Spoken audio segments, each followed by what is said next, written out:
Hello everyone. आज अपन बात करते हैं third chapter metal and non metals की। तो देखिए अब अपन चलते हैं अपने थर्ड चैप्टर पे।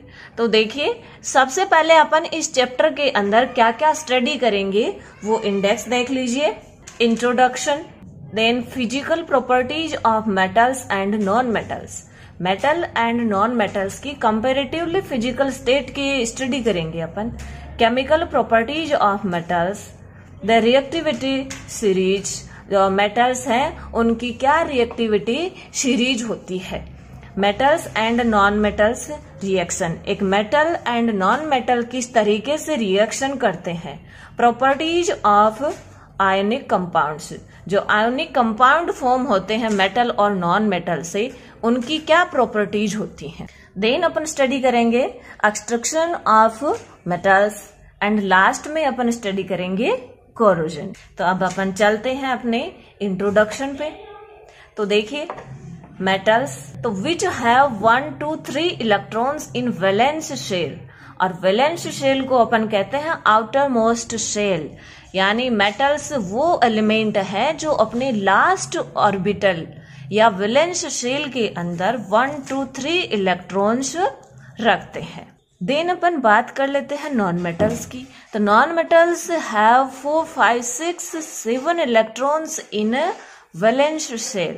यानी जो नॉन मेटल्स हैं वो अपने वैलेंस शेल के अंदर 4 5 6 7 इलेक्ट्रॉन्स रखते हैं।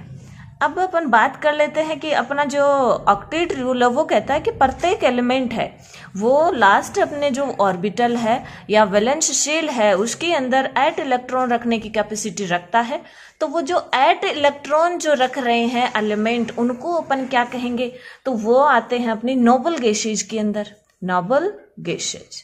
और ये अपने आउटर जो ऑर्बिटल होता है उसके अंदर 8 इलेक्ट्रॉन्स रखते हैं, या क्या करते हैं, अपना ऑक्टेट कंप्लीट रखते हैं, अपना ऑक्टेट कंप्लीट रखते हैं। जैसे अपन बात कर लेते हैं, अपनी फर्स्ट नोबल गैस आती है हीलियम, नियोन एंड फिर आती है आर्गन। तो देखिए जो हीलियम होता है उसका इलेक्ट्रॉनिक कॉन्फ़िगरेशन 2 होता है। इसके अंदर 2 इलेक्ट्रॉन्स होते हैं और वो 2 इलेक्ट्रॉन उसके वैलेंस सेल मान लो या जो इसका फर्स्ट सेल है उसके अंदर प्रेजेंट होते हैं, और फर्स्ट सेल के अंदर मैक्सिमम 2 इलेक्ट्रॉन से अपन फिल कर सकते हैं। देन बात आ जाती है नियोन की। तो नियोन के अंदर 10 इलेक्ट्रॉन होते हैं, वो 2 और 8 के फॉर्म में प्रेजेंट होते हैं। एंड आर्गन, आर्गन के अंदर 18 इलेक्ट्रॉन्स होते हैं, तो वो इस तरह से होते हैं 2 8 8। यानी इनका क्या है, लास्ट जो वैलेंस सेल है उनके अंदर 8 इलेक्ट्रॉन प्रेजेंट है। और ये 8 इलेक्ट्रॉन प्रेजेंट हैं तो ये ना तो इलेक्ट्रॉन एक्सेप्ट करेंगे और ना इलेक्ट्रॉन डोनेट करेंगे, इसलिए बॉन्ड फॉर्मेशन में भी पार्टिसिपेट नहीं करेंगे। इसलिए इनको अपन क्या कहते हैं, इनर्ट गैसेज कहते हैं। तो अब अपन आते हैं अपने वापस मेटल एंड नॉन मेटल पे। तो देखिए मेटल्स वो होती हैं जो अपने वैलेंस सेल के अंदर 1 2 और 3 इलेक्ट्रॉन्स रखती हैं। फिर मेटल की क्या नेचर होती है कि ये जो लास्ट जो सेल के इलेक्ट्रॉन्स हैं उनको डोनेट करके +1 2 3 वैलेंसी शो करती हैं। और इसका वीडियो अपन ने देख लिया है, आपको आयत स्टडी 2.0 पे वो वीडियो इनके इलेक्ट्रॉनिक कॉन्फ़िगरेशन वैलेंसी का मिल जाएगा। देन अपन बात कर लेते हैं कुछ एग्जाम्पल्स की। जैसे सोडियम है, तो सोडियम का अपना एटॉमिक नंबर 11 होता है और 11 इनके अंदर इलेक्ट्रॉन होते हैं, तो 2 at 1 के फॉर्म में प्रेजेंट होते हैं। मैग्नीशियम के अंदर 2 at 2 के फॉर्म में, एल्यूमिनियम 2 at 3, एंड जो पोटेशियम है उसके अंदर अपना इलेक्ट्रॉनिक कॉन्फ़िगरेशन होता है 2 at 1, और कैल्शियम के अंदर 2 at 2। तो ये जो आउटर इलेक्ट्रॉन्स हैं इसके अंदर 1, ये 2, ये 3, ये 1 और ये 2, ये जो इलेक्ट्रॉन्स हैं इनको ये क्या कर देंगे, डोनेट कर देंगे, और फिर क्या शो कर देंगे, वैलेंसी शो कर देंगे। जैसे sodium +1, magnesium +2, aluminium +3, potassium +1 and calcium +2। अब अपन चलते हैं नॉन मेटल्स पे। तो जो नॉन मेटल्स के एग्जाम्पल हैं, ये कार्बन, कार्बन के अंदर 2 4, nitrogen 2 5, oxygen 2 6, fluorine 2 7, phosphorus 2 at 5, sulphur 2 at 6 and chlorine क्या करता है 2 at 7। तो इन जो एलिमेंट हैं, ये जो नॉन मेटल्स हैं, इनकी क्या नेचर होती है, ये इलेक्ट्रॉन्स डोनेट ना करके एक्सेप्ट करते हैं, इलेक्ट्रॉन्स को क्या करते हैं, गेन करते हैं। और ये गेन करेंगे तो जो इनकी जो वैलेंसी आएगी वो नेगेटिव में आएगी। किस में आ जाएगी? नेगेटिव में आ जाएगी। जैसे अपना क्लोरीन है वो 1 इलेक्ट्रॉन गेन करेगा और -1 वैलेंसी शो करेगा। सल्फर है ये 2 इलेक्ट्रॉन एक्सेप्ट कर लेगा और -2 वैलेंसी। ऐसे ही फॉस्फोरस -3 करेगा। इस तरीके से अपन ये मेटल है और नॉन मेटल्स की स्टडी करेंगे। अब अपन चलते हैं इनके फिजिकल प्रॉपर्टीज के ऊपर। मेटल एंड नॉन मेटल्स की फिजिकल प्रॉपर्टीज को अपन कंपेयर करके स्टडी करेंगे। इधर अपन मेटल्स की बात करेंगे और इधर नॉन मेटल्स की बात करेंगे। तो देखिए सबसे पहली फिजिकल प्रॉपर्टीज आती है hardness. Metals are generally hard, for example copper and iron. लेकिन इसके कुछ एक्सेप्शन भी होते हैं, जैसे सोडियम और पोटेशियम, लिथियम। ये जो क्या होती है अपनी मेटल्स होती हैं, ये बहुत सॉफ्ट होती हैं और सॉफ्ट होती है इसलिए इनको अपन नाइफ से भी कट कर सकते हैं। तो जनरली मेटल्स जो होती हैं वो अपनी हार्ड होती हैं, लेकिन कुछ मेटल्स क्या होती हैं सॉफ्ट भी होती हैं और उनके एग्जाम्पल हैं सोडियम, पोटेशियम एंड लिथियम। इनको अपन नाइफ से भी कट कर सकते हैं। जबकि अपनी नॉन मेटल्स क्या होती हैं, generally non metals are in soft nature, यानी अपनी नॉन मेटल्स हैं वो सॉफ्ट होती हैं। लेकिन इसके भी अपन को एक्सेप्शन मिलते हैं, जैसे डायमंड है। डायमंड क्या है? ए फॉर्म ऑफ कार्बन। अपना जो कार्बन है वो डिफरेंट ये फॉर्म के अंदर प्रेजेंट होता है और ये जो डिफरेंट फॉर्म है ये क्या कहलाती है? एलोट्रोप कहलाती है। तो ये जो डायमंड है ये कार्बन का एक एलोट्रोप है, एक फॉर्म है कार्बन की। तो ये क्या होती है? ये बहुत ही हार्ड होती है। देन अपन सेकेंड इनकी फिजिकल प्रॉपर्टी पे चलते हैं, लस्टर। तो metals have shiny surface. Lustre क्या होता है कि ये जो इनकी शाइनिंग होती है, तो metals have shiny surface. For example gold and silver, इनका एग्जाम्पल तो आप देखते ही हैं। जैसे ऑर्नामेंट्स के अंदर अपन जनरली गोल्ड एंड सिल्वर को यूज करते हैं और वो उनकी कितनी शाइनी सरफेस होती है। बट अपनी जो नॉन मेटल्स हैं वो शाइनी सरफेस नहीं रखती हैं। लेकिन इसके भी अपने क्या है, कुछ एक्सेप्शन है, जैसे आयोडीन है एंड डायमंड है। तो डायमंड क्या है? डायमंड तो शाइनी सरफेस रखता है और आयोडीन भी क्या रखता है? अपनी शाइनी सरफेस रखता है। बाकी जनरली नॉन मेटल्स क्या रखते हैं? शाइनी सरफेस नहीं रखते हैं। देन अपनी थर्ड फिजिकल प्रॉपर्टी आती है स्टेट की। तो देखो स्टेट में अपन बात करते हैं मेटल्स के अंदर, तो generally metals are exist in solid state. जो मेटल्स होती हैं वो जनरली अपने सॉलिड स्टेट के अंदर ही प्रेजेंट होती हैं। लेकिन एक जो मेटल है वो अपने लिक्विड फॉर्म में प्रेजेंट होती है और वो है मरकरी। तो मरकरी है वन ऐसी मेटल है जो लिक्विड फॉर्म में प्रेजेंट होती है और ये किसके अंदर प्रेजेंट होती है? थर्मोमीटर के अंदर प्रेजेंट होती है। देन बात करते हैं नॉन मेटल्स की स्टेट की। तो non metals exist in solid, liquid and gas state. अपनी जो नॉन मेटल्स हैं वो सॉलिड, लिक्विड एंड गैस तीनों स्टेट के अंदर प्रेजेंट होती हैं। बात करते हैं सॉलिड स्टेट की। तो सॉलिड स्टेट के अंदर अपने कार्बन, फॉस्फोरस, सल्फर। देन बात करेंगे लिक्विड स्टेट की। तो लिक्विड स्टेट के अंदर कौन सी नॉन मेटल आती है? अपनी ब्रोमीन। ये अपने आप में इंपॉर्टेंट है। वन जो नॉन मेटल है और वो प्रेजेंट किस में होती है? लिक्विड फॉर्म में प्रेजेंट होती है और तो वो है अपनी ब्रोमीन। और जो मेटल है वो लिक्विड फॉर्म में प्रेजेंट होती है तो उसका एग्जांपल हो जाएगा अपने मरकरी। और देन बात करेंगे गैस स्टेट की। तो गैस स्टेट के अंदर अपनी ऑक्सीजन, क्लोरीन एंड नाइट्रोजन। फिर अपन बात करते हैं मैलिएबिलिटी की। तो मैलिएबिलिटी क्या होती है? तो metals can be beaten into thin sheet. अपन जो मेटल्स होती हैं इनको हिट करते हैं तो वो एक थिन शीट के अंदर चेंज हो जाती है और मेटल्स की ये नेचर है वो कहलाती है मैलिएबिलिटी। फॉर एग्जाम्पल अपन बात कर लेते हैं गोल्ड एंड सिल्वर की। गोल्ड एंड जो सिल्वर मेटल्स होती हैं ये गुड मैलिएबल होती हैं, क्योंकि आप देखते हो ऑर्नामेंट्स के अंदर किस तरह से गोल्ड एंड सिल्वर को चेंज किया जाता है। बात करते हैं नॉन मेटल्स के अंदर। तो अपने जो नॉन मेटल्स हैं, non metals are non malleable. जो नॉन मेटल्स होती हैं वो मेलिएबल नहीं होती। बात करते हैं नेक्स्ट फिजिकल प्रॉपर्टीज की, डक्टिलिटी। तो देखिए metals can be convert into thin wire. ये जो मेटल्स होती हैं उनके अंदर एक नेचर होती है कि वो एक थिन वायर के रूप में भी प्रेजेंट हो सकती हैं। तो जब ये मेटल्स थिन वायर के रूप में प्रेजेंट होती हैं तो उस नेचर को अपन कहते हैं डक्टिलिटी। और इसका एग्जाम्पल हो जाएगा अपने copper and aluminium. Upon generally देखते हैं अपने जो वायर हैं इलेक्ट्रिसिटी के, ये कॉपर के एल्यूमिनियम के बने हुए होते हैं। जबकि जो अपनी नॉन मेटल्स हैं, non metals are not ductile. ये जो नॉन मेटल्स हैं ये वायर के रूप में कभी अपन को नहीं मिलती हैं। तो नॉन मेटल्स क्या होती हैं, अपनी नॉन डक्टाइल होती हैं। बात करते हैं अपन conductors of heat and electricity. तो metals are good conductor of heat and electricity. ये जो अपनी मेटल्स होती हैं ये गुड कंडक्टर होती हैं हीट और इलेक्ट्रिसिटी दोनों की। इसकी एग्जाम्पल हैं अपने सिल्वर और कॉपर। और इधर अपन बात करते हैं नॉन मेटल की। तो non metals are poor conductor. अपनी जो नॉन मेटल्स होती हैं वो पुअर कंडक्टर होती हैं हीट एंड इलेक्ट्रिसिटी की। लेकिन इसके अंदर एक एक्सेप्शन है ग्रेफाइट का। और ये जो अपना ग्रेफाइट है ये भी क्या है, कार्बन का एलोट्रोप है। जो ग्रेफाइट है ये हीट और अपनी इलेक्ट्रिसिटी का गुड कंडक्टर होता है। चलते हैं आगे नेक्स्ट फिजिकल प्रॉपर्टीज पे। नेक्स्ट अपनी प्रॉपर्टी है डेंसिटी।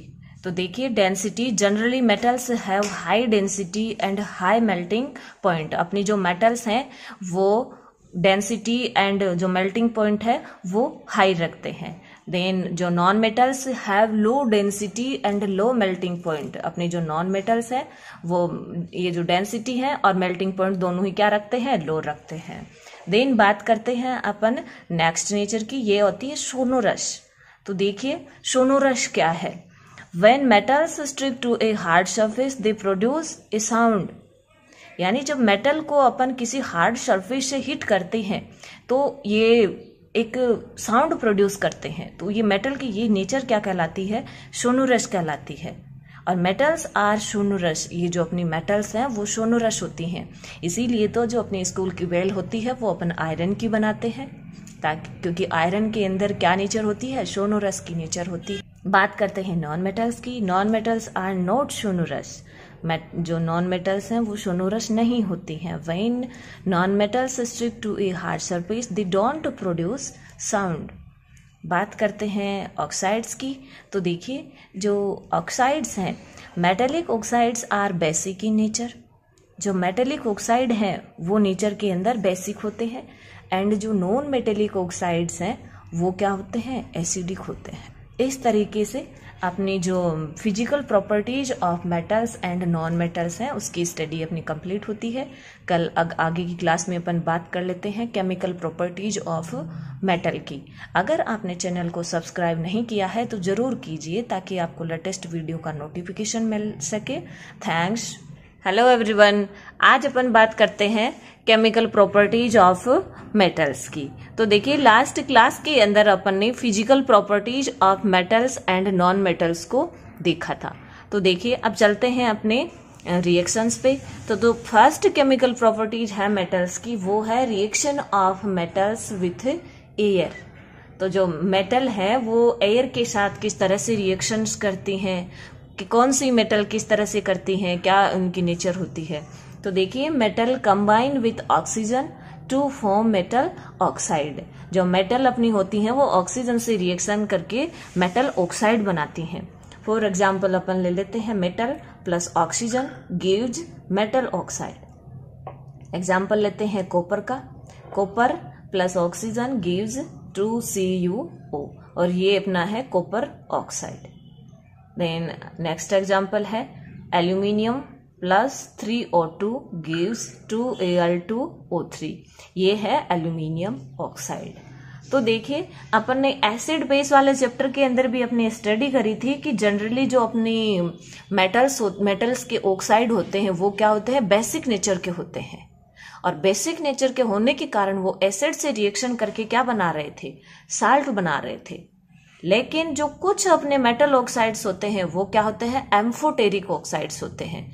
और एम्फोटेरिक जो ऑक्साइड्स होते हैं वो एसिड के साथ और जो दोनों रिएक्शंस शो करते हैं। देखते हैं अपन, देखिए generally we know that the metal oxides are basic in nature but some metal oxides are amphoteric oxides which show acidic and basic nature.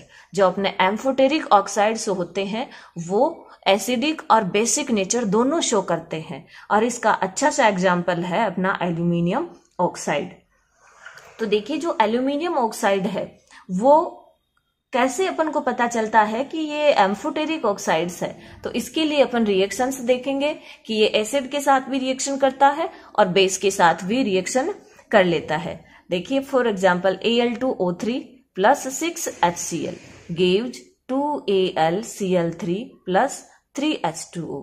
यानी जो अपना एल्यूमिनियम ऑक्साइड है वो HCl के साथ रिएक्शन करके क्या बना रहा है, एल्यूमिनियम क्लोराइड साल्ट बना रहा है। ये क्या है, साल्ट है, और साथ में क्या मिल रहा है, वाटर मिल रहा है।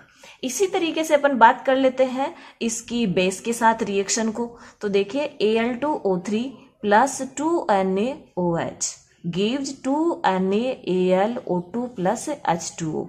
और ये क्या है, सोडियम एल्यूमिनेट है, और सोडियम एल्यूमिनेट है वो अपना साल्ट है। तो अपन कह सकते हैं कि ये जो जिसके अंदर अपना एल्यूमिनियम ऑक्साइड है वो एसिड के साथ रिएक्शन कर रहा है, तो इसके अंदर एल्यूमिनियम ऑक्साइड किस नेचर का हो गया, बेसिक नेचर का हो गया, और एसिड के साथ रिएक्शन करके क्या बना लेगा, साल्ट बना लेगा। देन अपन बात करते हैं जब बेस के साथ रिएक्शन हो रही है, तो जब बेस के साथ रिएक्शन एल्यूमिनियम ऑक्साइड्स की होती है तो इसके अंदर वो क्या, कौन सी नेचर शो करता है, एसिडिक नेचर शो करता है, और एसिड और बेस मिलकर के साल्ट बना लेते हैं। इस तरीके से ये अपने आप में बहुत इंपॉर्टेंट एग्जाम्पल है। ये अपना एम्फोटेरिक ऑक्साइड्स क्या होते हैं, व्यू ऑफ एग्जाम के लिए भी आपके लिए बहुत इंपॉर्टेंट है। तो एम्फोटेरिक ऑक्साइड्स हो गया। देन अपन बात कर लेते हैं कि जो most of metal oxides are insoluble in water. ये जो अपने मेटल ऑक्साइड्स होते हैं वो क्या होते हैं, अपने वाटर के अंदर इनसोल्यूबल होते हैं। लेकिन कुछ एग्जाम्पल जैसे sodium and potassium oxides dissolve in water to form metal hydroxide. यानी ये जो कुछ जो मेटल ऑक्साइड्स हैं वो क्या करते हैं, वाटर में डिजोल्व हो जाते हैं और हाइड्रोक्साइड फॉर्म कर लेते हैं, जैसे सोडियम एंड पोटेशियम। तो अपन रिएक्शंस देख लेते हैं। Na2O solid plus H2O liquid gives 2NaOH, और ये अपना क्या है, सोडियम हाइड्रोक्साइड। देन बात करते हैं पोटेशियम ऑक्साइड की, प्लस H2O gives 2KOH। ये क्या है, पोटेशियम हाइड्रोक्साइड है, और ये अपना पोटेशियम ऑक्साइड है। इस तरह से अपन ने बात कर ली है ये मेटल्स की ऑक्सीजन के साथ रिएक्शन की। लेकिन अपन इनकी कंपेरेटिव स्टडी करेंगे, डिफरेंट जो मेटल्स हैं वो किस तरीके से डिफरेंट वे से ऑक्सीजन के साथ रिएक्शन करती हैं। तो देखिए different metal show different reactivity with oxygen. तो sodium and potassium react so vigorously that they catch fire if kept in open place, so they are kept immersed in kerosene oil। ये जो अपनी metals होती हैं sodium and potassium, तो ये क्या होती है, ये मोर रिएक्टिव मेटल्स होती हैं ऑक्सीजन के प्रति। तो जो ऑक्सीजन के साथ ये रिएक्शन बहुत फास्टली करती हैं, तो अगर ये इनको अपन एटमॉस्फेयर के अंदर फ्री रख लेते हैं तो ये फायर कैच कर लेती हैं। इसीलिए तो अपने जो सोडियम और जो पोटेशियम होती हैं इनको अपन केरोसिन ऑयल के अंदर रखा जाता है। देन बात करते हैं next, surface of magnesium, aluminium, zinc and lead are covered by a thin layer of oxide which prevent them from further oxidation। यानी ये जो अपनी मैग्नीशियम, एल्यूमिनियम, जिंक और जो लेड है ये क्या करती हैं, इनके चारों तरफ ऑक्साइड्स की एक लेयर बनी हुई होती है। तो ये जो लेयर है ऑक्साइड्स की ये क्या काम करती है, ये इनको फर्दर ऑक्सीडेशन से बचाती है, प्रिवेंट रखती है। चलते हैं next, iron does not burn on heating but iron filings burn vigorously. जो अपना आयरन है उसको अपन हीट करते हैं तो वो नहीं बर्न होता है, लेकिन जो आयरन फिलिंग्स हैं, आयरन का जो पाउडर है वो फास्टली जलता है या फास्टली रिएक्शन कर लेता है ऑक्सीजन के साथ। देन बात करते हैं कॉपर की। तो देखिए copper does not burn but coated with black copper oxide layer. तो देखिए जो कॉपर है वो बर्न नहीं होता है, लेकिन इसके चारों तरफ भी एक लेयर जरूर बन जाती है कॉपर ऑक्साइड्स की। और देन बात करते हैं गोल्ड एंड सिल्वर की। तो gold and silver does not react with oxygen. ये जो अपना गोल्ड और जो सिल्वर है वो ऑक्सीजन के साथ रिएक्शन नहीं करते हैं। तो इस अपने जो है इसके अंदर ये बहुत इंपॉर्टेंट है कि जो सोडियम है और पोटेशियम उसको अपन केरोसिन ऑयल के अंदर क्यों रखते हैं, क्योंकि ये मोर रिएक्टिव होती हैं और मोर रिएक्टिव होने के साथ ये अपनी जो एटमॉस्फेरिक एयर है उसके साथ रिएक्ट करके फायर कैच कर लेती हैं, इसलिए इनको अपन केरोसिन ऑयल के अंदर रखते हैं। चलते हैं नेक्स्ट। अपने मेटल्स की सेकेंड रिएक्शन आती है वाटर के साथ। तो देखिए वाटर के साथ जब अपन मेटल्स की रिएक्शन करवाते हैं तो क्या फॉर्म होता है, मेटल ऑक्साइड और मेटल हाइड्रोक्साइड फॉर्म होता है। तो जो देखिए मोर रिएक्टिव मेटल्स होती हैं वो तो क्या बनाती हैं, मेटल हाइड्रोक्साइड बना लेती हैं, और जो लेस रिएक्टिव होती हैं वो मेटल ऑक्साइड बना लेती हैं। तो देखिए देखते हैं इसको। Metal react with water and produce a metal oxide and hydrogen gas. Metal oxides that are soluble in water dissolve in it to further form metal hydroxide। यानी अपन कह सकते हैं कि जो मेटल अपनी होती है वो वाटर के साथ रिएक्शन करके मेटल ऑक्साइड बनाती हैं और साथ में हाइड्रोजन गैस बनाती हैं। लेकिन जो सोल्यूबल होते हैं मेटल ऑक्साइड वाटर के अंदर वो आगे हाइड्रोक्साइड भी फॉर्म कर लेते हैं। फॉर एग्जाम्पल अपन बात कर लेते हैं पोटेशियम की। तो ये 2K plus 2H2O liquid gives 2KOH aqueous hydrogen gas plus heat and energy। तो देखिए ये तो अपना पोटेशियम है, ये वाटर के साथ रिएक्शन कर रहा है तो क्या बना रहा है, पोटेशियम हाइड्रोक्साइड बना रहा है, और साथ में अपन को क्या मिल रही है, हाइड्रोजन गैस मिल रही है और एनर्जी प्रोड्यूस हो रही है। तो एनर्जी प्रोड्यूस हो रही है तो अपन क्या कह सकते हैं कि अपनी ये रिएक्शन क्या है, एक्सोथर्मिक रिएक्शन है। और सेकंड एग्जांपल की बात करते हैं सोडियम की।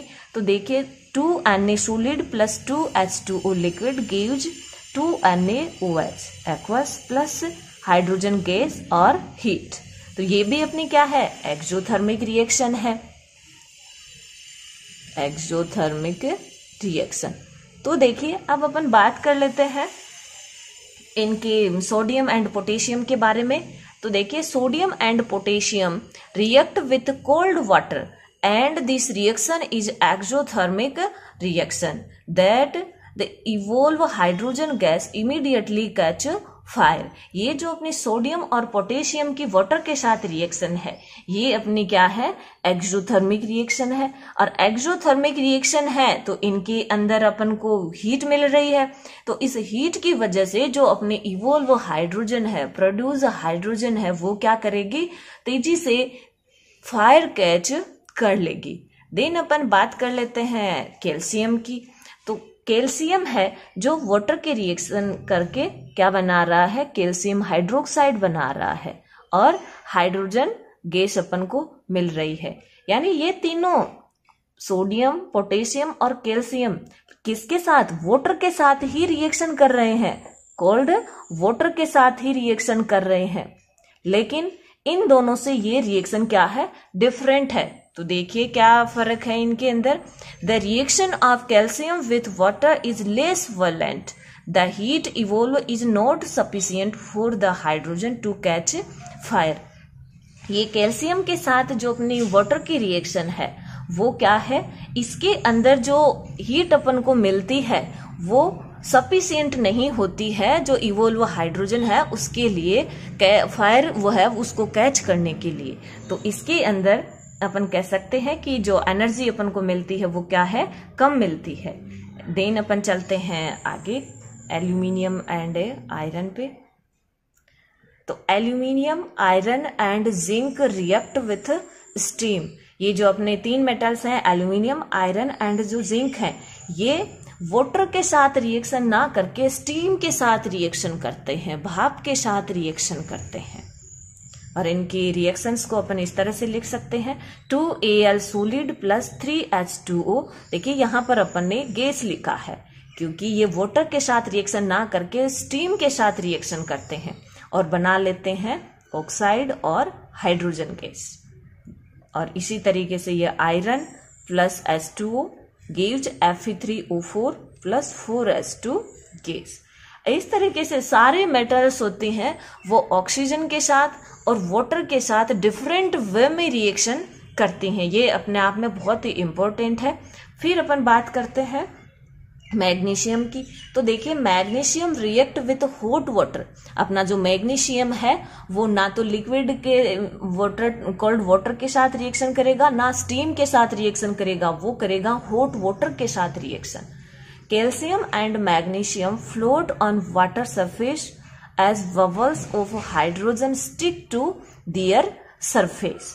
यानी जो कैल्शियम और जो मैग्नीशियम है वो वाटर के साथ जब रिएक्शन करते हैं तो जो प्रोड्यूस हाइड्रोजन है उसके साथ ये अटैच्ड रहते हैं, तो ये बबल्स के रूप में सरफेस पे वाटर की सरफेस पे अपन को मिल जाते हैं। देन बात करते हैं gold, silver, copper and lead does not react with water. ये जो अपने मेटल्स हैं गोल्ड, सिल्वर, कॉपर और लेड, ये वाटर के साथ रिएक्शन नहीं करते हैं।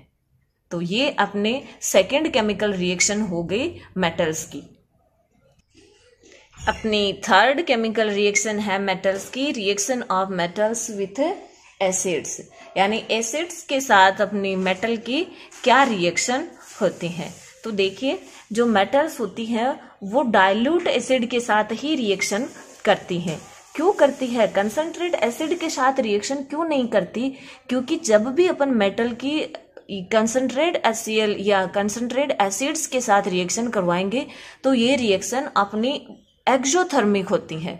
इनके अंदर बहुत ज्यादा मात्रा में एनर्जी प्रोड्यूस होती है, तो वो अपने लिए हार्मफुल हो सकता है। इसलिए अपन मेटल्स के साथ डाइल्यूट एसिड ही यूज करेंगे रिएक्शन करवाने में। तो देखिए जो मेटल्स हैं वो एसिड्स के साथ रिएक्शन करके साल्ट और हाइड्रोजन गैस बनाते हैं। बात करते हैं मेटल कोई डाइल्यूट एसिड्स लेते हैं, gives salt plus hydrogen gas. For example अपन ने बात करी है Fe plus 2HCl gives FeCl2 plus H2। Second example है 2Al plus 6HCl gives AlCl3 plus 3H2। तो HCl है, इसको अपन कहते हैं हाइड्रोक्लोरिक एसिड, हाइड्रोक्लोरिक एसिड। और ये अपने आप में अपन कैसा लेते हैं? डाइल्यूट लेते हैं। तो डाइल्यूट यहां पर भी लिख लेते हैं। यानी अपने मेटल्स की जो एसिड के साथ रिएक्शन करवाते हैं तो अपन को ये ध्यान में रखना होता है कि डाइल्यूट एसिड्स के साथ ही अपन रिएक्शन करवाते हैं। देन बात करते हैं अपन नाइट्रिक एसिड की। तो देखिए जो नाइट्रिक एसिड होता है वो मोर ऑक्सीडाइजिंग एजेंट होता है। तो when metals react with HNO3, H2 gas not evolve because HNO3 is a strong oxidizing agent. So H2 oxidized into water and HNO3 get reduced into nitrogen oxide. क्या होता है जब अपन किसी मेटल की nitric अम्ल के साथ रिएक्शन करवाते हैं? नाइट्रिक एसिड का अपना फॉर्मूला होता है HNO3। तो देखिए जब भी अपन किसी मेटल की नाइट्रिक ऑक्साइड के साथ रिएक्शन करवाते हैं तो अपन को हाइड्रोजन गैस नहीं मिलती है, हाइड्रोजन गैस नहीं मिलती है, क्योंकि जो अपन हाइड्रोजन गैस अपन को मिल रही है वो फर्दर उसका ऑक्सीडेशन हो जाएगा और ऑक्सीडेशन होके वो क्या बना लेंगे? वाटर बना लेगी हाइड्रोजन गैस। और जो अपना HNO3 है वो क्या हो जाएगा? रिड्यूस्ड हो जाएगा। किसके अंदर? अपने किसी ऑक्साइड्स के अंदर। तो ये है नाइट्रिक एसिड्स की बात। देन बात करते हैं magnesium and manganese react with very dilute HNO3 to produce hydrogen gas.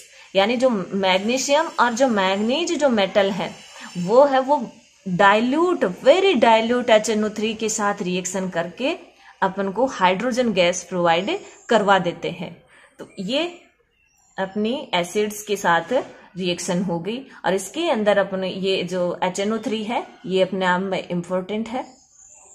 Then बात करते हैं अपन फोर्थ केमिकल रिएक्शन की, reaction of metals with solution of other metal salt, यानी मेटल्स की अपन किस तरीके से रिएक्शन करवा सकते हैं कि दूसरे किसी मेटल के सॉल्यूशन के साथ। तो देखिए इसके लिए अपन जनरली रिएक्शन देखते हैं कि कोई मेटल ए है और अपन इसकी रिएक्शन करवाते हैं salt solution of metal B, किसी दूसरी मेटल का सॉल्यूशन ले रहे हैं। देन अपन को क्या मिलता है, salt solution of A plus metal B, यानी ये अपनी डिस्प्लेसमेंट रिएक्शन है हो रही है इनके अंदर। इनको अपन ने अपने chemical reaction and equations chapter है उसके अंदर भी देखा था और आज अपन इनकी स्टडी बड़ी अच्छी तरीके से करेंगे। तो देखिए ये रिएक्शन क्यों हो रही है भाई, कोई मेटल है वो दूसरी मेटल को उसके सॉल्यूशन से कैसे डिस्प्लेस कर रही है। तो इसके लिए अपन क्या देखते हैं, एक्टिविटी सीरीज देखते हैं। क्या देखते हैं, एक्टिविटी सीरीज। तो देखिए अपन एग्जांपल देखते हैं, iron plus CuSO4 gives FeSO4 plus Cu।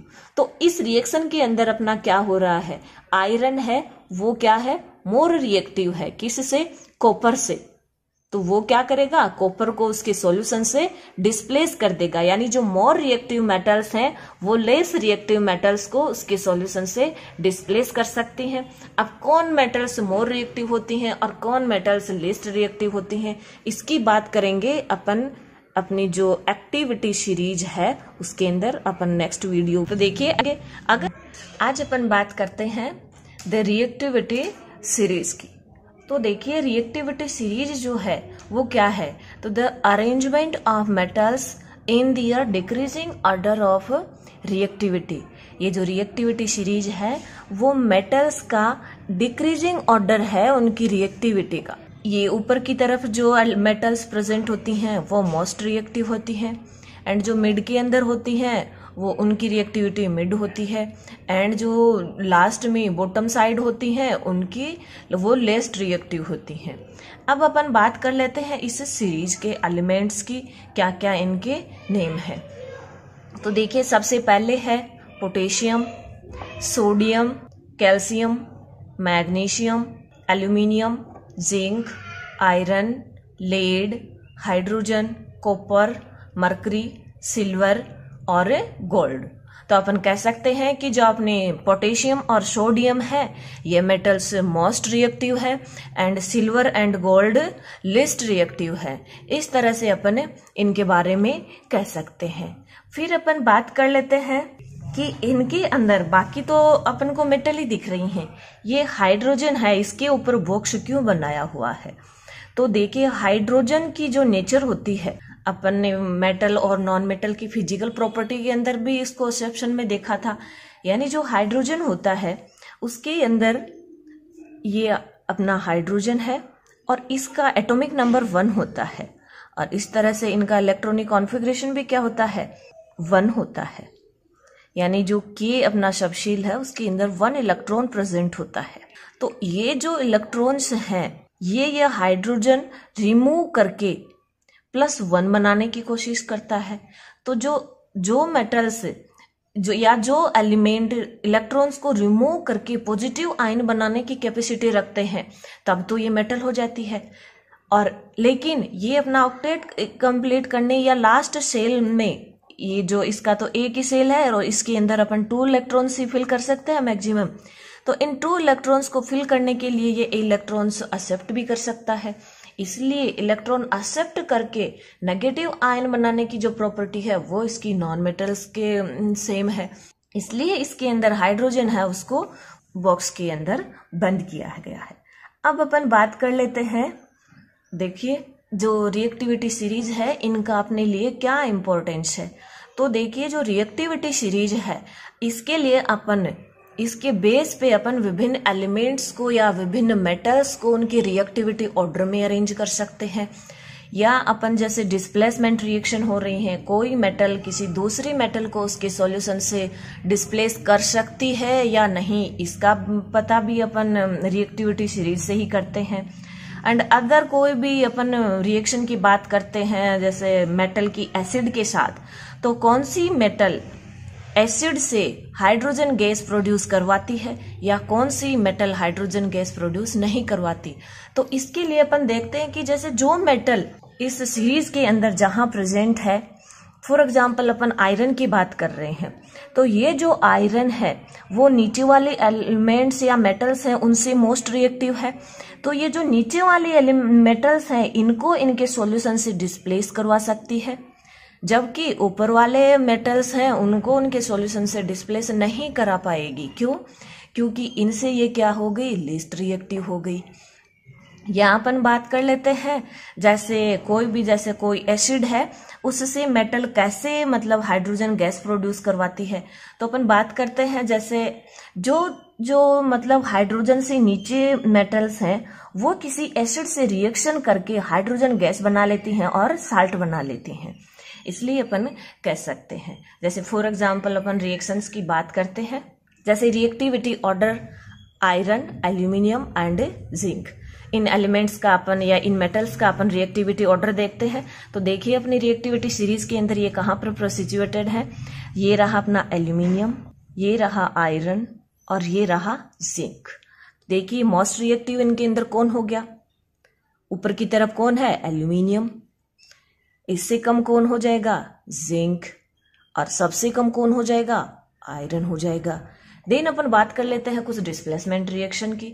तो देखिए अपनी फर्स्ट एग्जांपल है Fe2O3 + 2 एल्यूमिनियम।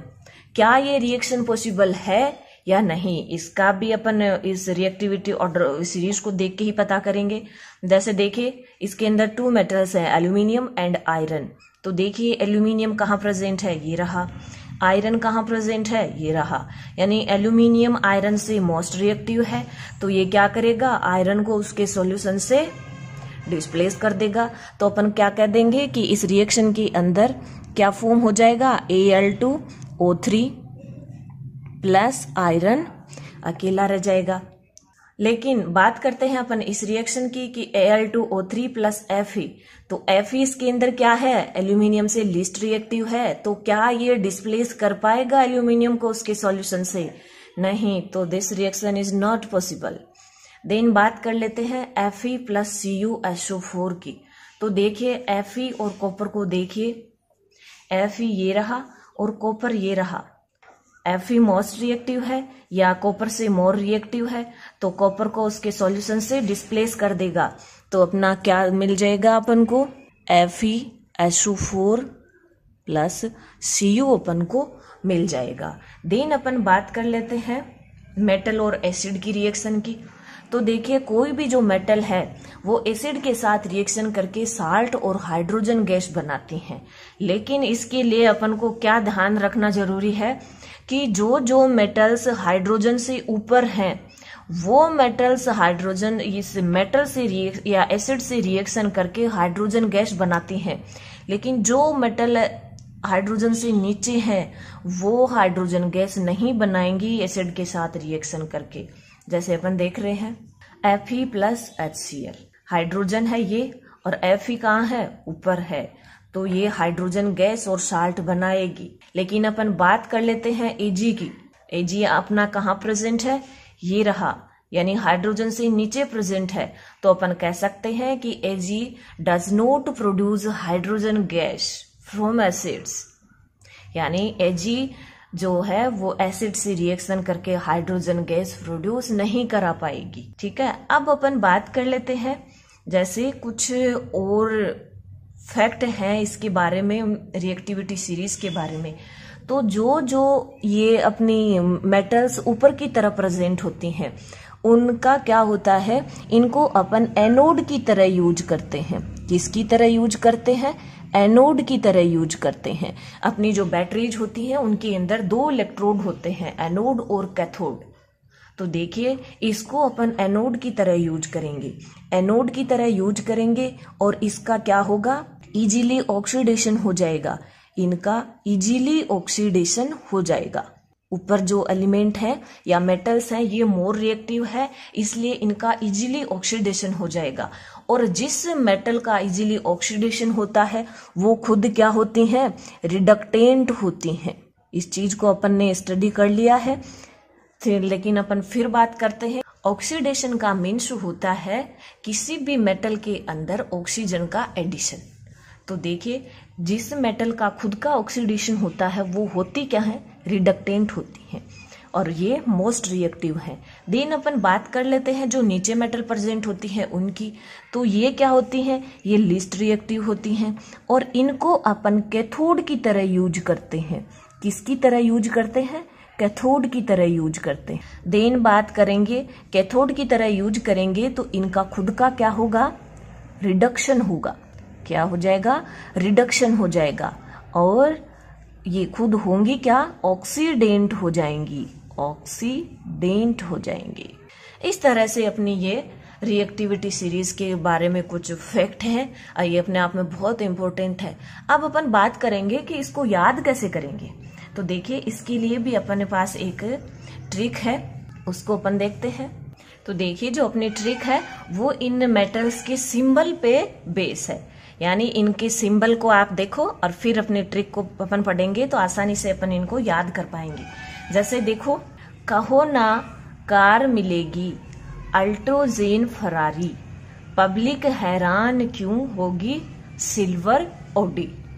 यानी इसके अंदर कहो का से अपन क्या बनाएंगे, के जो पोटेशियम का सिंबल है, ना Na सोडियम, कार CAR, तो देखो कैल्शियम हो जाएगा, ये सोडियम का सिंबल है, ये पोटेशियम का है, ये मिलेगी यानी Mg करके अपन मैग्नीशियम का सिंबल बनाएंगे। तो एक बार आप इनको फिर से देखिए कि कहो ना कार मिलेगी, अल्ट्रोजेन फरारी, पब्लिक हैरान क्यों होगी, सिल्वर ओडी। इस तरीके से इस ट्रिक से आप रिएक्टिविटी सीरीज को अच्छे से याद कर सकते हो। तो ये अपनी रिएक्टिविटी सीरीज है, इसके बारे में अपन ने बहुत इम्पोर्टेंट फैक्ट स्टडी किए हैं। आज अपन बात करेंगे reaction of metals with non metal. तो ये अपना जो थर्ड चैप्टर है मेटल्स एंड नॉन मेटल, इसका एक टॉपिक है छोटा सा। तो देखिए इससे पहले अपन ने क्या क्या स्टडी कर लिया इस चैप्टर के अंदर। सबसे पहले अपन ने physical properties of metals and non metal, फिर अपन ने मेटल्स की केमिकल रिएक्शंस के बारे में स्टडी करी थी, और केमिकल रिएक्शन के बाद में अपन ने एक्टिविटी सीरीज की स्टडी की थी जो अपने आप में एक बहुत इंपॉर्टेंट टॉपिक है। और आज अपन बात करेंगे कि मेटल और नॉन मेटल आपस में कैसे रिएक्शन करते हैं, क्या इनकी नेचर होती है रिएक्टिविटी की। तो देखिए बात करते हैं मेटल्स की। तो जो कोई भी मेटल होती है उसकी रिएक्टिविटी को अपन कैसे देखते हैं कि कोई मेटल अपने लास्ट शेल के अंदर जो इलेक्ट्रॉन प्रेजेंट होते हैं उनको रिमूव करके पॉजिटिव आयन बनाती हैं, और ये पॉजिटिव आयन बनाने की नेचर इनके अंदर जैसे जैसे इनकी साइज बढ़ती जाती है वैसे वैसे इनकी ये नेचर इलेक्ट्रॉन रिमूव करने की बढ़ती जाती है। देन अपन बात करते हैं नॉन मेटल्स की। तो नॉन मेटल्स के अंदर क्या होता है, नॉन मेटल्स के अंदर इनके अपोजिट होता है। कोई भी नॉन मेटल होती है वो अपना ऑक्टेट कंप्लीट करने के लिए इलेक्ट्रॉन गेन करती है, और इलेक्ट्रॉन गेन करके वो नेगेटिव स्पीशीज बनाती हैं या अपना ऑक्टेट कंप्लीट कर लेती हैं। तो नॉन मेटल के अंदर ये जो इलेक्ट्रॉन गेन करने की कैपेसिटी होती है वो साइज बढ़ने के साथ साथ कम हो जाती है। तो अब अपन चलते हैं अपने इस चैप्टर पे।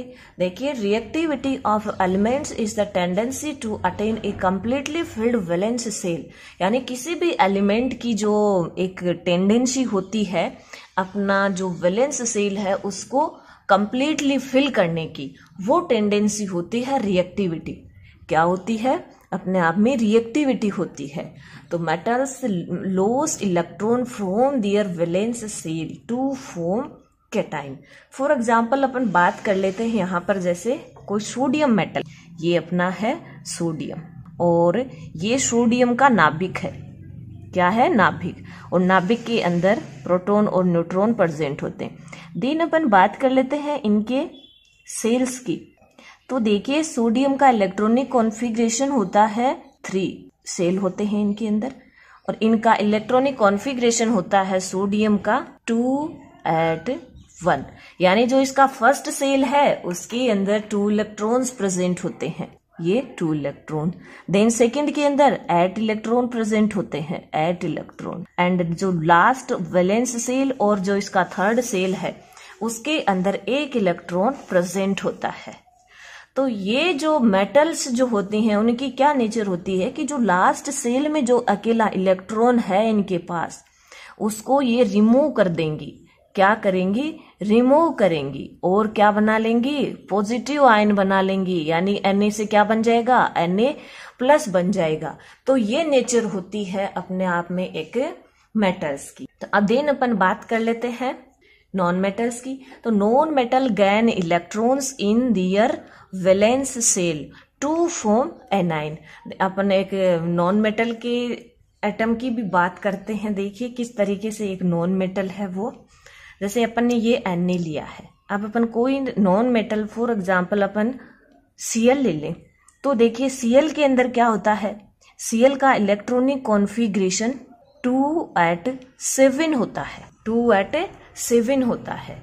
तो क्या करती है ये क्लोरीन या ये इलेक्ट्रॉन्स इसके अंदर किस तरीके से प्रेजेंट होते हैं? जैसे ये तो इसका नाभिक है और इसके अंदर भी 3 सेल प्रेजेंट है।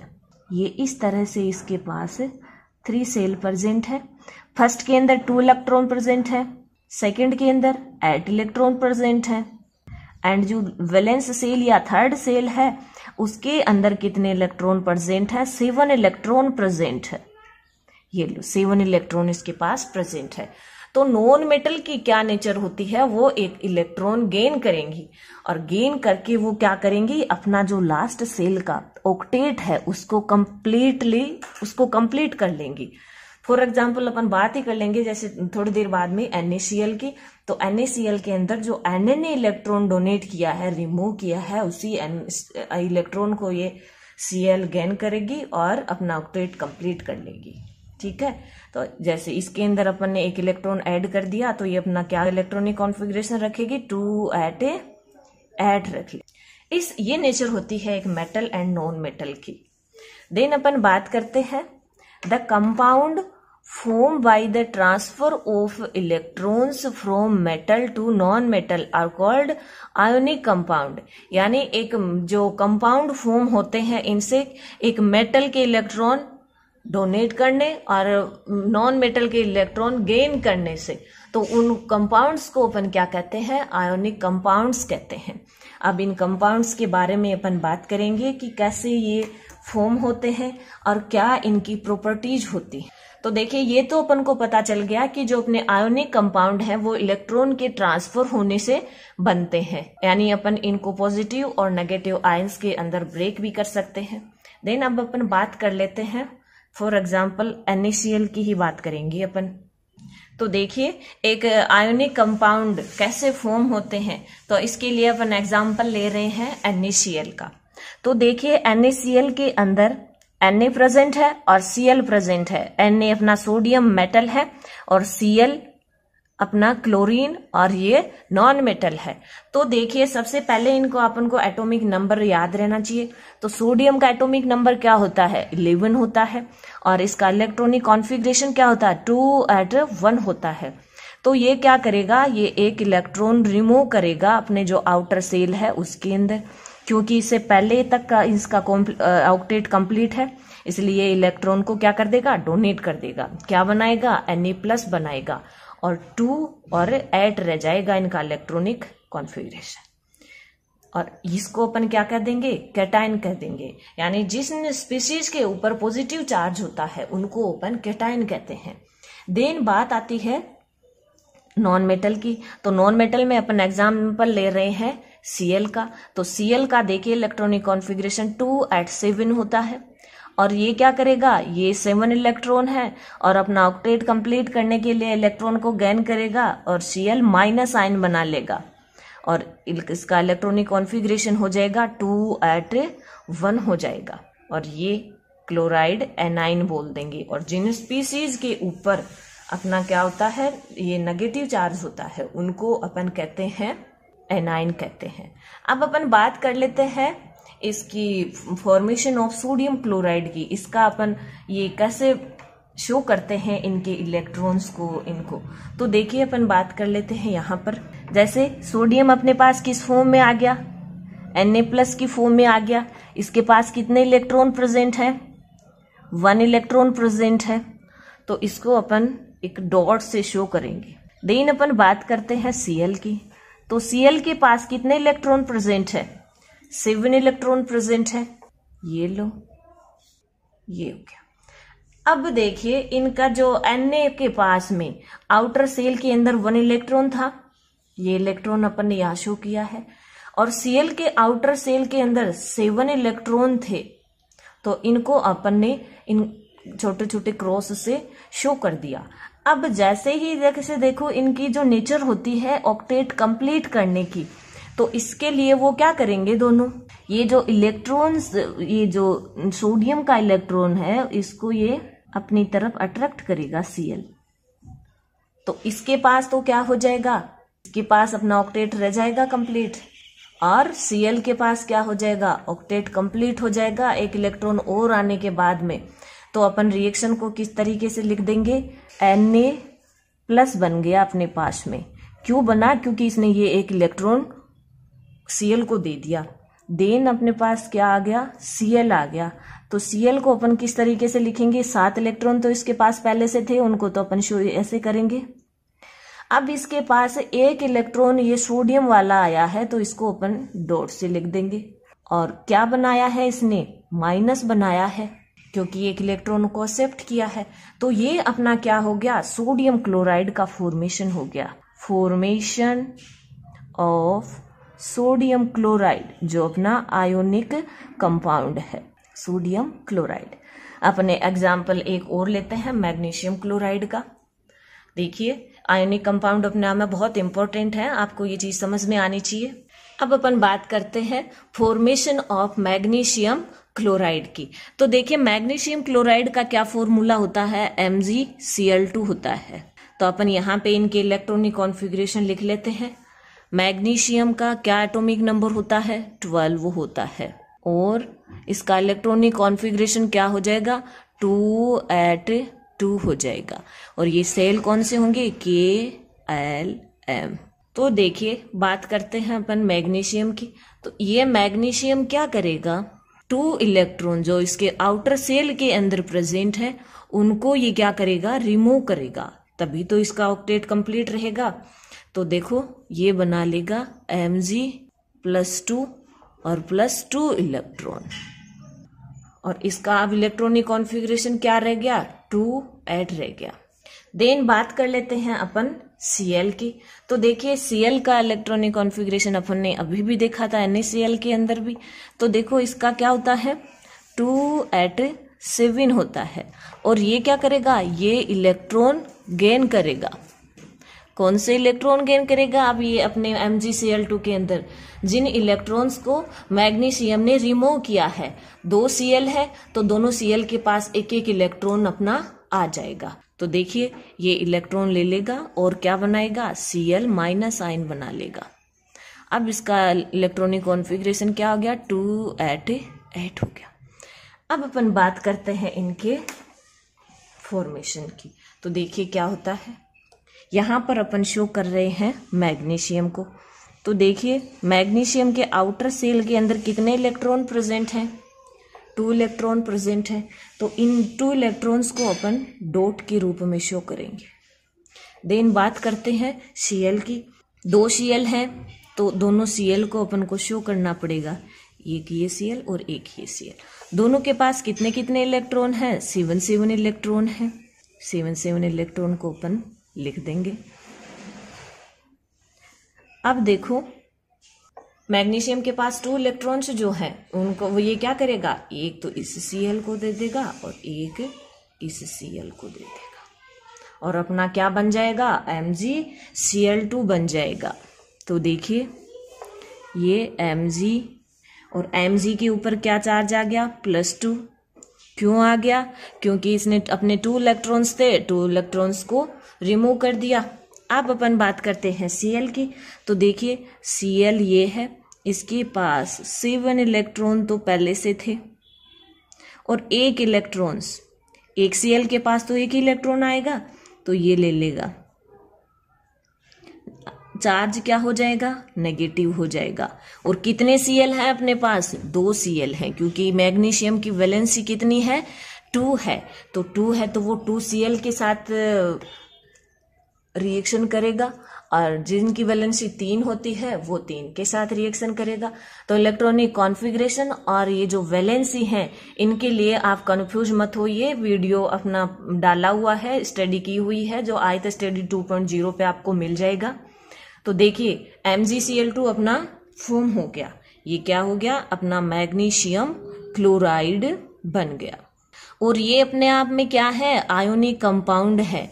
और आयोनिक कंपाउंड के बारे में अब इनकी अपन प्रॉपर्टीज स्टडी करेंगे, तो इनके बारे में कुछ तो आपको पता चला है कि ये किस कारण से फॉर्म हो रहे हैं। यानी इलेक्ट्रॉन का ट्रांसफर हो रहा है मेटल से नॉन मेटल की ओर। तो देखिए अब अपन इनके ये आयोनिक जो कंपाउंड्स हैं, इनकी कुछ प्रॉपर्टीज की स्टडी करेंगे। अब बात करते हैं फर्स्ट ये प्रॉपर्टी है आयोनिक कंपाउंड्स की। तो देखिए फिजिकल नेचर। तो फिजिकल नेचर क्या होती है इन आयोनिक कंपाउंड्स की? तो they are solid and hard.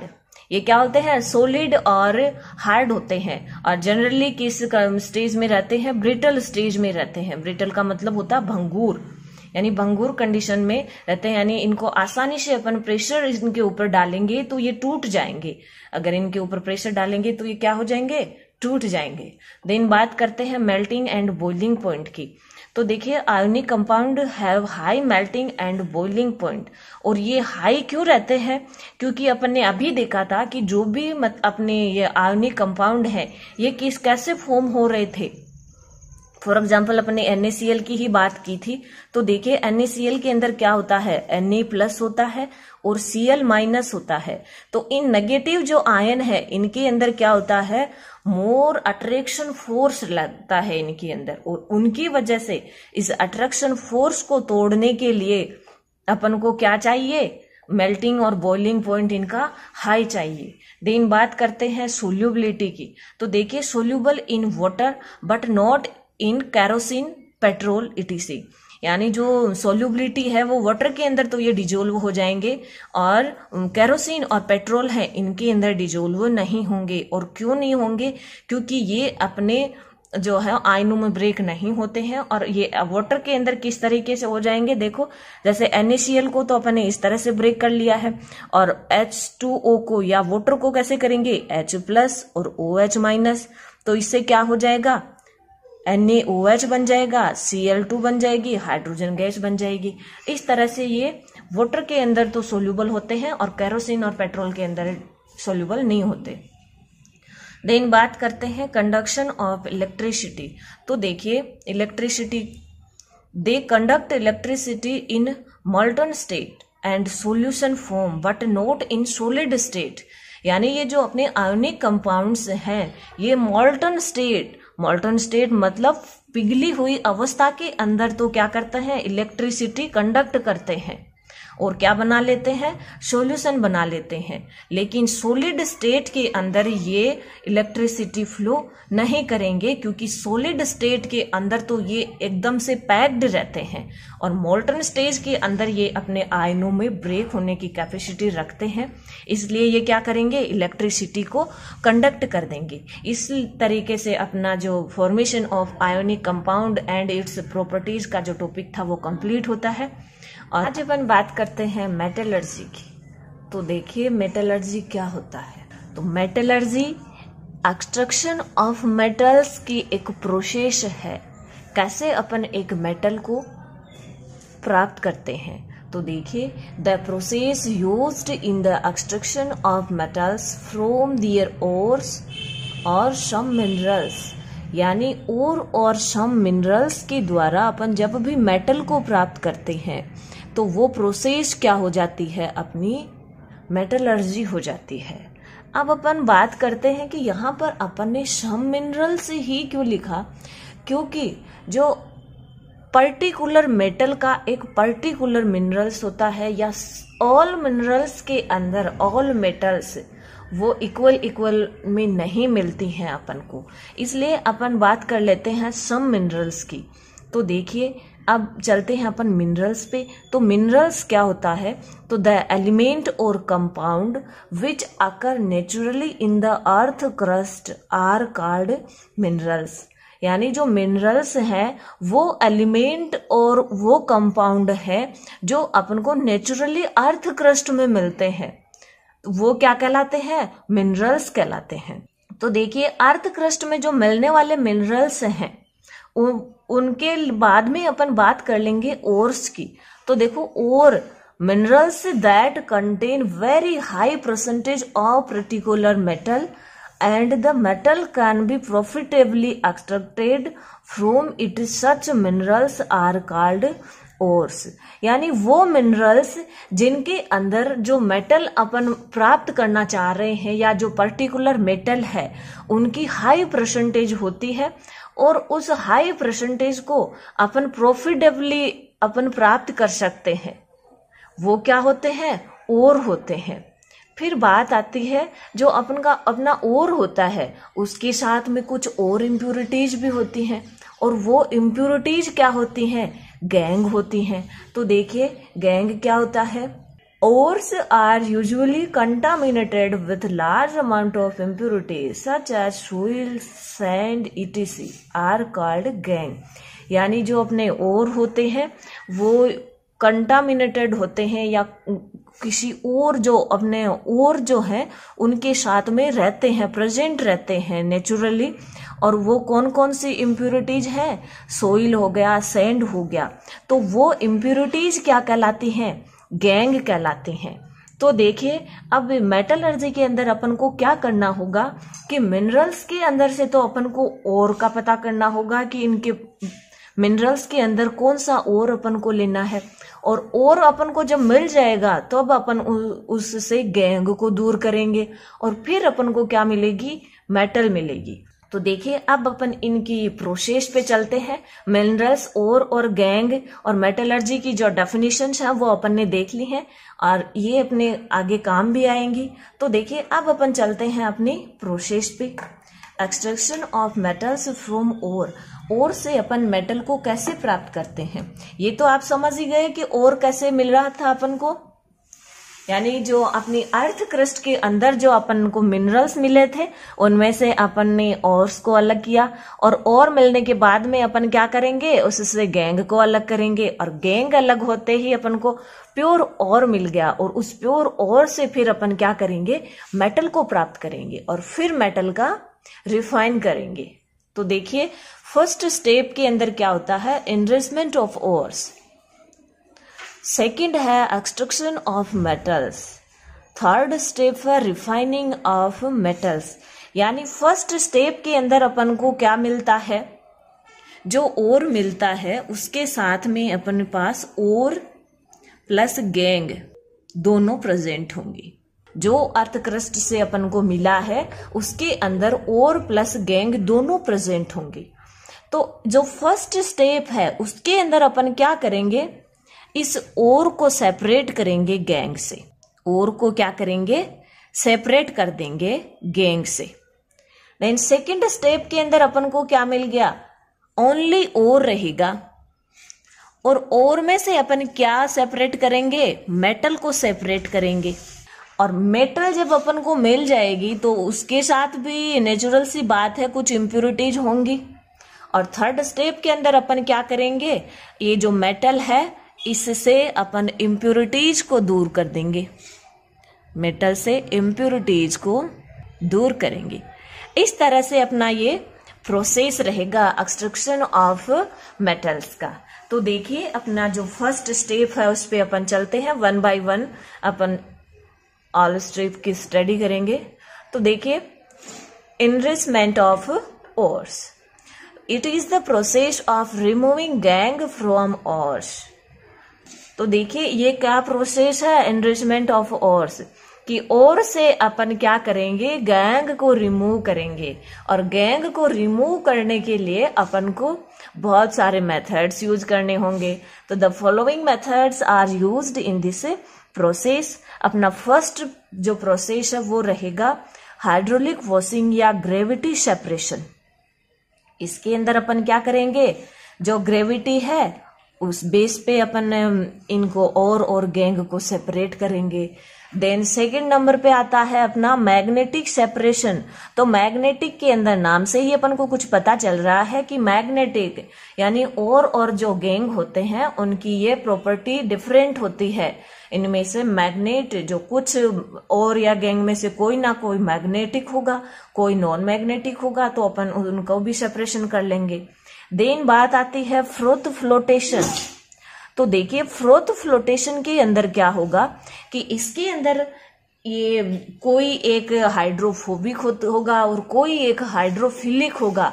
तो एक वाटर से दूर भागने की कोशिश करेगा और एक वाटर के अंदर बचा रहेगा। तो उनका भी इस प्रोसेस से भी अपन और गैंग को आसानी से सेपरेट कर लेंगे। अपना फोर्थ प्रोसेस है केमिकल सेपरेशन और या लीचिंग, यानी केमिकल्स के द्वारा अपन क्या करेंगे, और गैंग को सेपरेट करेंगे। देखिए चलते हैं अब फर्स्ट प्रोसेस पे। तो देखिए फर्स्ट प्रोसेस है हाइड्रोलिक वॉशिंग या ग्रेविटी सेपरेशन। तो इस प्रोसेस के अंदर अपन क्या करेंगे, इन दिस प्रोसेस कास्ट और वाश्ड बाय वाटर स्ट्रीम। जो कास्ट और अपन को मिला है अर्थ क्रस्ट से, उसको क्या करेंगे, अपने वाटर स्ट्रीम के द्वारा अपन उसको वॉश करेंगे। If an ore is denser than gangue, then the gangue particles are washed away with water stream and heavy ore remains behind. यानी इसके अंदर क्या होगा कि वाटर स्ट्रीम से अपन और को वॉश करेंगे तो जो डेंसर यानी और अपना होता है वो हाई डेंसर होता है, और जो गैंग पार्टिकल होते हैं वो क्या होते हैं, लो डेंसर होते हैं। तो जो गैंग पार्टिकल है वो क्या होंगे, लो डेंसर हैं, तो वो वाटर स्ट्रीम के साथ क्या करेंगे, दूर चले जाएंगे। और जो अपना हैवी गैंग है, सॉरी हैवी ओर है, वो क्या रह जाएगा, पीछे रह जाएगा। जैसे फॉर एग्जाम्पल अपन इसको एक डायग्राम से देखते हैं। जैसे ये अपना कोई स्लोप है और इसके अंदर अपन क्या करेंगे, किसी भी एपरेटस के थ्रू ये डालेंगे अपना और प्लस गैंग। क्या डालेंगे, और प्लस गैंग। और इधर से अपन इनको एक वाटर स्ट्रीम, एक नाले से पानी इधर फ्लो करेंगे। तो देखिए क्या होएगा, जैसे ही अपन पानी इधर डालेंगे तो अपना जो और गैंग दोनों की डेंसिटी डिफरेंट है।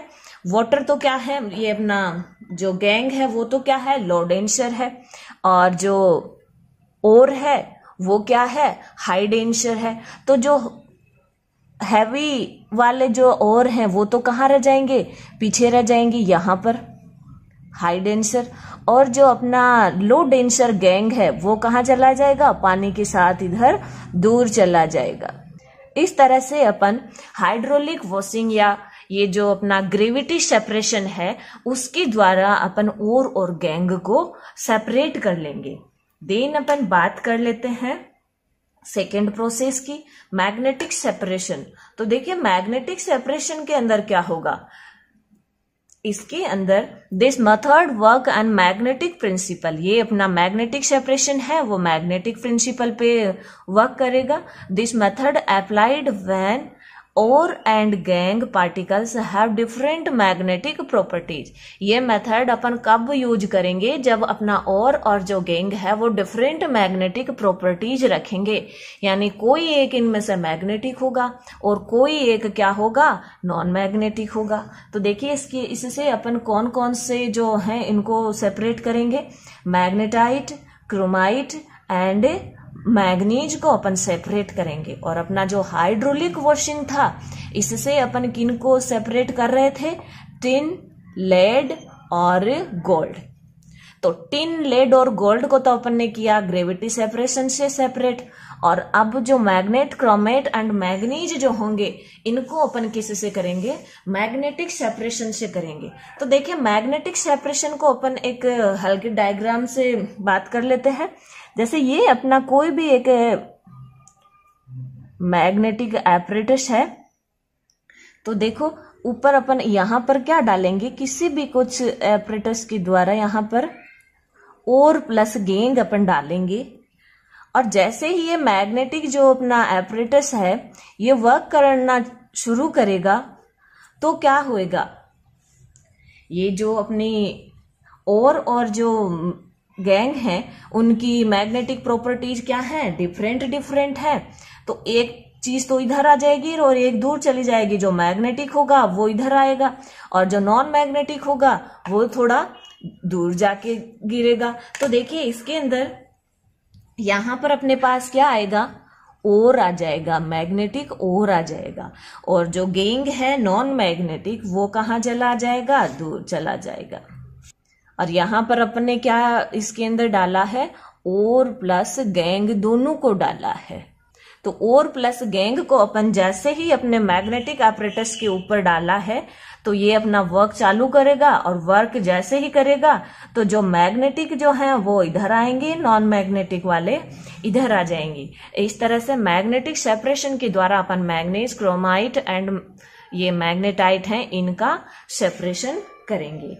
देन थर्ड प्रोसेस पे चलते हैं, फ्रोथ फ्लोटेशन। तो देखिए फ्रोथ फ्लोटेशन के अंदर क्या होता है, it is a process for separating hydrophobic and hydrophilic materials. ये किन मटेरियल्स को सेपरेट करने में यूज होगा, जो हाइड्रोफोबिक और हाइड्रोफिलिक होंगे। तो देखिए अपन बात कर लेते हैं हाइड्रोफोबिक और हाइड्रोफिलिक की।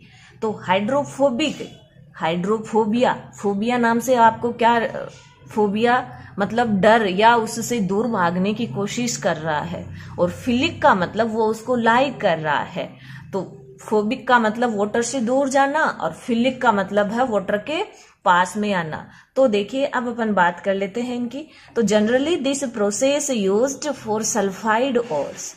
ये जो अपना फ्रोथ फ्लोटेशन है वो जनरली सल्फाइड ओर को सेपरेट करने के लिए यूज होता है। For example zinc sulphide, copper sulphide. और इसके अंदर देखिए जो अपना ओर होता है, भाई अपन को अर्थ क्रस्ट से क्या मिल रहा है, और प्लस गैंग दोनों मिल रहे हैं, और प्लस गैंग को अपन क्या करेंगे, सेपरेट करेंगे। तो जो ओर होता है वो तो क्या होता है, इसके अंदर हाइड्रोफोबिक होता है, वाटर से दूर जाने की नेचर रखता है, और गैंग होता है वो क्या करेगा, वो हाइड्रोफिलिक होता है, यानी वाटर के पास रहना चाहता है ये। तो देखिए इसको भी अपन एक छोटे से डायग्राम की बात कर लेते हैं। जैसे ये अपना एक टम्बलर लेते हैं अपन, इसके अंदर और टम्बलर लेके इसके अंदर अपन ये डालते हैं कुछ रोड हिलाने के लिए अच्छे से, अपना जो मिक्सर होगा उसको। फिर अपन इसके अंदर जो पाइन वाटर है, pine oil plus water use करते हैं इसके अंदर अपन। और फिर अपन इसके अंदर क्या डालेंगे, अपना जो मटेरियल अपन को मिला है अर्थ क्रस्ट से। तो जैसे ही अब अपन इस रोड से या इससे अपन इसको अच्छे से मिक्स करेंगे, तो जो अपना गैंग होता है हाइड्रोफिलिक वाला वो तो इसके अंदर रह जाएगा, और क्या प्राप्त होगा अपन को, ये फ्रोथ के रूप में अपन को गैंग मिलेगी। क्या प्राप्त होगी, ये फ्रोथ के रूप में, एक झाग के रूप में अपन को मिल जाएगा अपना। और ये यहाँ पर क्या मिला अपन को, गैंग मिला है। तो देखिए ये और ऊपर की तरफ क्यों, ये गैंग नीचे की तरफ अपन को ऐसे क्यों मिला है, क्योंकि और क्या है, हाइड्रोफोबिक है, ये वाटर से दूर जाने की कोशिश में रहता है। तो ये किस रूप में बाहर जा रहा है, झाग के रूप में वाटर से दूर जा रहा है। और जो गैंग पार्टिकल्स हैं वो हाइड्रोफिलिक हैं, तो वो अपने को इस टम्बलर के पैंदे के अंदर जमा मिल जाएंगे। तो अपना ओर और गैंग अपन को सेपरेट करने थे और वो अपना काम हो गया। इस तरह से फ्रोथ फ्लोटेशन के द्वारा अपन जो सल्फाइड ओर्स हैं उनको सेपरेट करते हैं। फॉर एग्जाम्पल जिंक सल्फाइड और कॉपर सल्फाइड। अपना फोर्थ जो प्रोसेस है वो है केमिकल रिफाइनिंग या लीचिंग। तो देखिए इसके अंदर क्या होता है। इन this process ore are soluble and gangs are insoluble. Leaching is done in pressure cylindrical vessel are convert in metal salt. तो देखिए ये जो अपना केमिकल रिफाइनिंग है ये कब काम करता है। और तो अपना सोल्यूबल होता है और गैंग इनसोल्यूबल होती है। यानी ये केमिकल रिफाइनिंग कब वर्क करेगा, जब और सोल्यूबल होगा एंड गैंग क्या होगी, इनसोल्यूबल होगी। और ये जो लीचिंग की प्रोसेस है वो एक प्रेशर के द्वारा सिलिंड्रिकल वेसल्स के अंदर वर्क करती है या उसके अंदर कंप्लीट होती है। और जो अपना ओर है वो किस में कन्वर्ट हो जाता है, मेटल साल्ट के अंदर कन्वर्ट हो जाता है। फॉर एग्जाम्पल अपन देख लेते हैं। देखिए जिंक सल्फाइड है वो ऑक्सीजन प्लस जो अपना सल्फ्यूरिक एसिड है उसके साथ रिएक्शन करके क्या बना रहा है, जिंक सल्फेट बना रहा है, वाटर, और साथ में अपन को क्या मिल रही है, मेटल मिल रही है। इस तरह से अपनी ये जो एनरिचमेंट ऑफ ओर की 4 प्रोसेस है। फर्स्ट प्रोसेस अपन ने कौन सी देखी थी, हाइड्रोलिक वॉशिंग या ग्रेविटी सेपरेशन। तो इसके अंदर क्या था कि उनकी डेंसिटी डिफरेंट थी। जो हाई डेंसर ओर है वो अपन को उसके अपरेटस के पास में मिलेंगे और लो डेंसर गैंग है वो वाटर से क्या हो जाएगी, दूर चली जाएगी। देन अपन ने बात की मैग्नेटिक सेपरेशन की। तो मैग्नेटिक सेपरेशन के अंदर क्या था कि जो मैग्नेटिक अपना ओर है वो अपन को उस अपरेटस के पास में मिलता है और जो गैंग है नॉन मैग्नेटिक वो थोड़ी दूर चली जाती है। देन अपन ने बात करी थी फ्रोथ फ्लोटेशन की, थर्ड प्रोसेस। उसके अंदर ये किस जो प्रिंसिपल है उस पे वर्क करेगी, हाइड्रोफोबिक एंड हाइड्रोफिलिक। यानी अपना हाइड्रोफोबिक ओर है वो फ्रोथ के रूप में अपन को मिल जाएगा और जो गैंग है वो हाइड्रोफिलिक है उसको अपन बॉटम से प्राप्त कर लेंगे या उसको छोड़ देंगे और अपना जो फ्रोथ के रूप में और अपन को मिला है उसको लेके अपन आगे की प्रोसेस करेंगे। फोर्थ अपना जो प्रोसेस था केमिकल रिफाइनिंग या लीचिंग का। तो इसके अंदर क्या था कि अपने ओर तो क्या है, सोल्यूबल, एंड गैंग क्या है, इनसोल्यूबल। और हाई प्रेशर के दौरान जब ये सिलिंड्रिकल वेसल्स के अंदर आपस में क्या बनाएंगे, मेटल साल्ट बनाएंगे और वहां से अपन को इनको सेपरेट कर लेंगे। इस तरह से अपनी first process enrichment of ores complete होती है। अब नेक्स्ट वीडियो के अंदर अपन बात करेंगे एक्सट्रैक्शन ऑफ मेटल्स, अपने ओर से कैसे मेटल को प्राप्त करते हैं वो प्रोसेस देखेंगे। अगर फ्रेंड्स मेटलर्जी की क्लास को कंटिन्यू करते हैं तो देखिए मेटलर्जी के अंदर 3 प्रोसेस होती हैं। फर्स्ट प्रोसेस था अपना इनरिचमेंट ऑफ ओर्स। इसके अंदर इस प्रोसेस के अंदर अपन ने क्या किया था कि ओर से गैंग को रिमूव किया था। देन सेकेंड स्टेप अपना था एक्सट्रैक्शन ऑफ मेटल्स। इसके अंदर अपन ने जो ओर थे, मेटल ओर थे, उनसे अपन ने मेटल को एक्सट्रैक्ट किया था। और थर्ड स्टेप है रिफाइनिंग ऑफ मेटल्स। तो अपन को फर्स्ट स्टेप के अंदर तो क्या मिला था, ओनली ऑन ओर मिला था। क्या मिला था, ओर मिला था। और उस ओर से अपन ने सेकेंड स्टेप में क्या प्राप्त किया, मेटल प्राप्त किया। और इस मेटल का आज थर्ड स्टेप के अंदर अपन क्या करेंगे, रिफाइन करेंगे उसको। तो ये जो सेकंड 2 स्टेप हैं, फर्स्ट एंड सेकंड, इनको अपन ने स्टडी कर लिया है। अगर आपने कभी किसी ने नहीं देखा है तो आइट स्टडी 2.0 पे आप इनको देख सकते हो। एंड थर्ड स्टेप है उसको अपन आज लेके चलते हैं, रिफाइनिंग ऑफ मेटल्स। एक मेटल को अपन कैसे रिफाइन करेंगे, तो देखिए electrolysis widely used for metals refining. यानी अपन इलेक्ट्रोलाइसिस यूज करेंगे मेटल को रिफाइन करने के लिए। When current pass through it impure metal dissolve into electrolyte. जब भी अपन अपने सेल के अंदर इलेक्ट्रिसिटी पास करवाएंगे तो जो इम्प्योर मेटल है वो क्या हो जाएंगी, डिजोल्व हो जाएंगी अपने इलेक्ट्रोलाइटिक सॉल्यूशन के अंदर। N equivalent amount of pure metal from solution deposit at cathode. जो अपना इम्प्योर जो प्योर मेटल अपन को मिलेगा वो अपन को कहाँ पर मिलेगा, कैथोड पे मिलेगा। The insoluble impurities settle down at the bottom of anode and is called anode mud. और जो अपनी इम्प्योरिटीज होंगी वो अपन को कहाँ मिलेंगी, बॉटम में मिलेंगी। और इन जो इम्प्योरिटीज हैं इनको अपन क्या कहेंगे, मड कहेंगे। तो देखिए अब अपन इसकी प्रोसेस को एक डायग्राम से समझते हैं। तो देखिए जो अपना इलेक्ट्रोलाइटिक सेल होता है उसके अंदर अपन क्या करेंगे, मेटल्स का रिफाइनिंग करते समय सबसे पहले अपन प्योर मेटल का क्या लेंगे, कैथोड लेंगे। 2 इलेक्ट्रोड्स होते हैं अपने, एक पॉजिटिव एंड एक नेगेटिव। नेगेटिव होता है अपना कैथोड और पॉजिटिव होता है एनोड। तो देखिए जो नेगेटिव इलेक्ट्रोड है कैथोड वो अपन लेते हैं प्योर मेटल का, एनोड को लेते हैं अपन इम्प्योर मेटल का। किसका लेते हैं, इम्प्योर मेटल का लेते हैं। देन अपन इनको कनेक्ट कर देते हैं बैटरी से। अब देखिए और जो अपन सॉल्यूशन ले रहे हैं वो किसका ले रहे हैं, जो मेटल अपन को रिफाइन करनी है उसका कोई साल्ट सॉल्यूशन लेते हैं। क्या लेते हैं, साल्ट सॉल्यूशन लेते हैं। फॉर एग्जांपल अपन को क्या प्योर करना है, अपन को कॉपर मेटल को प्योर करना है, कॉपर मेटल को रिफाइन करना है, तो अपन सॉल्यूशन लेंगे कॉपर सल्फेट सॉल्यूशन। और जो कैथोड लेंगे वो ले लेंगे प्योर कॉपर मेटल का, एंड जो एनोड है वो क्या लेंगे, इम्प्योर कॉपर मेटल का ले लेंगे। अब अपन बात कर लेते हैं देखिए कैथोड और एनोड। तो देखिए अपने ये जो 2 इलेक्ट्रोड्स होते हैं कैथोड एंड एनोड, ये अपन ने एक्टिविटी सीरीज के अंदर भी स्टडी किया था, आज फिर से स्टडी कर रहे हैं। देखिए कैथोड पे ऑलवेज रिडक्शन होता है, क्या होता है, रिडक्शन। और एनोड पे ऑलवेज ऑक्सीडेशन होता है। अब बात करते हैं अपन ऑक्सीडेशन एंड रिडक्शन की। तो देखिए addition of oxygen and removal of hydrogen क्या होता है, ऑक्सीडेशन होता है। एंड बात करते हैं रिडक्शन की, तो removal of oxygen and addition of hydrogen अपना क्या होता है, रिडक्शन होता है। लेकिन यहाँ पर अपन बात करेंगे इलेक्ट्रॉन्स के बेस पे।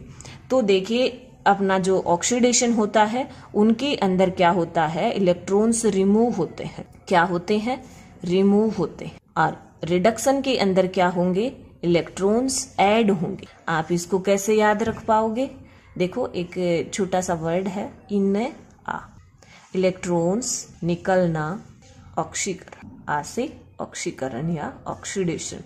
आप इससे इन आ से क्या याद रखोगे, ऑक्सीडेशन की डेफिनेशन याद रखो। तो देखिए जो अपने ये इम्प्योर मेटल है वो कौन सा इलेक्ट्रोड बना रही है, एनोड बना रही है।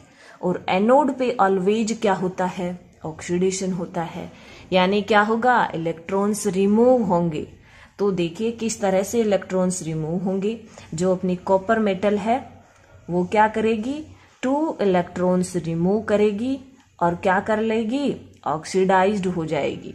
Cu से क्या बन गया, Cu2+ बन गया और 2 इलेक्ट्रॉन्स अपन को मिल गए। यानी यहाँ पर क्या हो गया, ऑक्सीडेशन हो गया। देन बात करते हैं कैथोड की। तो कैथोड पे क्या होगा, कैथोड पे ऑलवेज रिडक्शन होता है। ये चीज आप हमेशा याद रखना, कैथोड पे क्या होता है, ऑलवेज रिडक्शन होता है। ये जो अपनी कॉपर मेटल है ये 2 इलेक्ट्रॉन्स क्या करेगी, प्राप्त करेगी प्योर मेटल, और वो किस में चेंज हो जाएगी, कॉपर में चेंज हो जाएगी। और यहाँ पर क्या हो गया, रिडक्शन हो। इस तरह से इलेक्ट्रोलाइटिक रिडक्शन, इलेक्ट्रोलाइटिक प्रोसेस के द्वारा अपन ने क्या प्राप्त किया है, कॉपर मेटल को प्राप्त किया है।